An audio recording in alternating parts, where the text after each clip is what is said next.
kọ́ mi ní Hon Abayomi Tella. A bí mi ní ìlú ọ̀dàn àgbàrá ní ìjọba ìbílẹ̀ Adó-Ọ̀tà local government. Mo jẹ́ kan nínú àwọn olóyè alágbára of Agbára in council gẹ́gẹ́ bí olú ọmọ of Agbára land. Well, mo ń díje fún ipò aṣojú IGBESA area ní Ogun State House of Assembly. Well, people, àwọn èèyàn tó ti mọ̀ mí mọ̀ pé when it comes to election, I am not a desperate person. I'm not always engaged in anything that I have to do with by all means it must happen. No. But Clarion call mo kàn answer lórí ìdíje tí mo fẹ́ díje. Nítorí pé àwọn èèyàn believe pé yes, ọ̀pọ̀lọpọ̀ àwọn èèyàn tó ti lọ sí house, they have done their best. But I think I've got an idea for a long time ago.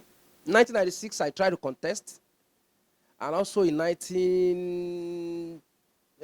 2002, 2003 or so.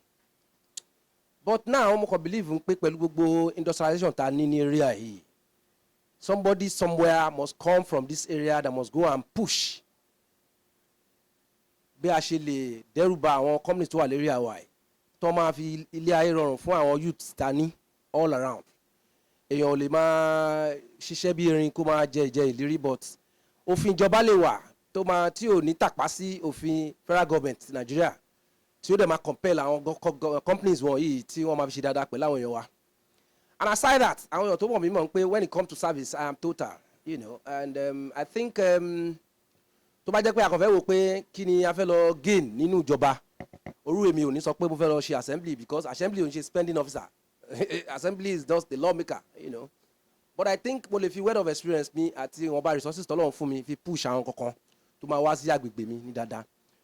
And I want to appeal sí gbogbo àwọn èèyàn wa, obìnrin, ọkùnrin, especially our youth, that look, I challenge our youth to ensure that before this election comes to be, they should make a debate possible. Let all of us come and tell you people what we have done before, what we want to do now, and what we want to do differently from those people who has been there before. I think that's very, very important. Ìyẹn máa jẹ́ kí a lè mọ the best person tá máa dìbò fún. Mo dẹ̀ máa tún bẹ̀ wọ́n pé kán involve nínú politics area.